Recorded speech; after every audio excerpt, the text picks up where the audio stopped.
म यहाँ आज एकदमै सजिलो बनाउन सजिलो फाइदाजनक चिकन सुप बनाउँदैछु।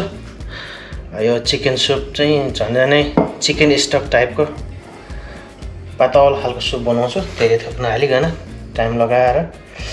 अब त्यो सुपलाई अथवा स्टकलाई चाहिँ पछि अरू कुराहरुमा युज गर्न मिल्यो। त्यसको लागि थोरै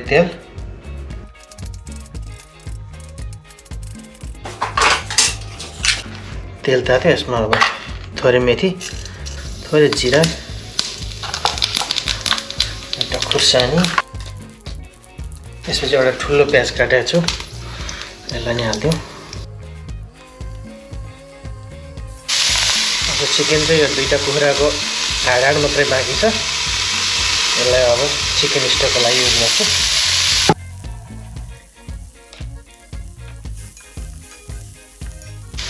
त्यसपछि लसुन, घरै बनाएको लसुनलाई अझै फुराइदिउँ सुरुमा। लसुन अझै धेरै चल्छ। यो दाना चामच, यो चिकनलाई ठुल्ठुलो टुक्रा पारेर हाल्दिउँ। यसमा थोरै क्यान टमाटो, त्यसपछि नुन, टन्न जल हाल्ने भएको र 3-4 चम्चा, त्यसपछि आधा चम्चा जति। यसमा एउटा सिनामनको टुक्रा, सुक्मेर 3 चाडा, ल्वाङ 3 चाडा, त्यसपछि घरै बनाएको जिरा धनिया 2 चम्चा, दुईटा रातो खोर्सानी। अब यसमा पानी थपिदिउँ टन्न।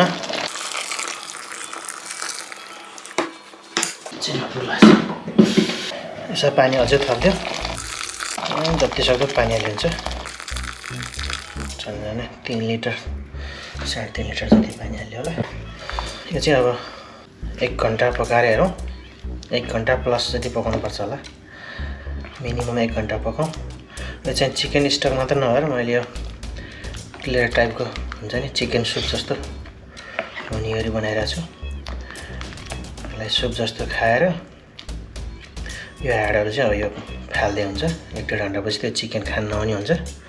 यसलाई फालिदिने अनि सुप खाने, तातो सुप।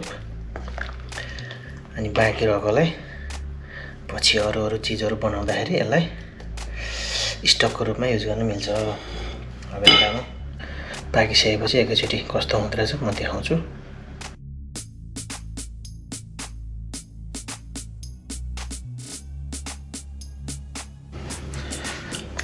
यो चिकन सुप 1 घन्टा जति पाक्यो।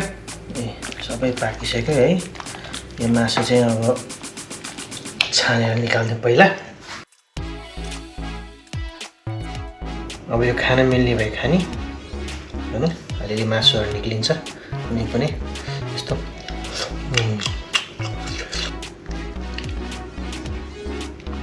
चिकन सुपलाई एकचोटि ट्राई गरौँ कस्तो भएछ।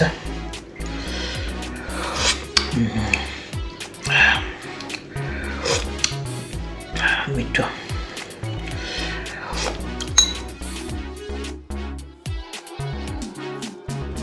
यो पातलो झोललाई चाहिँ म अरू नै कामको लागि युज गर्छु, चिकन स्टकको रूपमा। माथिको यो अलिअलि बोसो निस्किएको छ, तेल निस्किएको छ।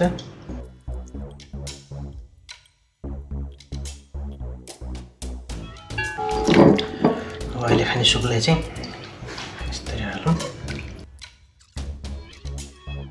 थोरै धनिया छर्किदिनु पर्यो, त्यसपछि रेडी भइहाल्यो नि यो सुप। मिठो सुप पनि रेडी भयो, चिकन स्टक पनि तयार भयो। अब यस्तरी अलिकति हरियो धनिया यस्तरी राख्यौँ। यसरी सुप रेडी भयो, यता स्टक पनि रेडी भयो हैन। अब यसलाई अरू कामको लागि युज गर्न नि मिल्यो। पातल स्टाइलको चिकन सुप यस्तो भयो है। मिठो छ, मैले चाहि पनि सकेँ। अहिले यति नै गरौँ होला, फेरि पछि भेट्दै गरौँ होला अरू भिडियोमा। धन्यवाद यतिन्जेलसम्म यो भिडियो हेरिदिनु भयो।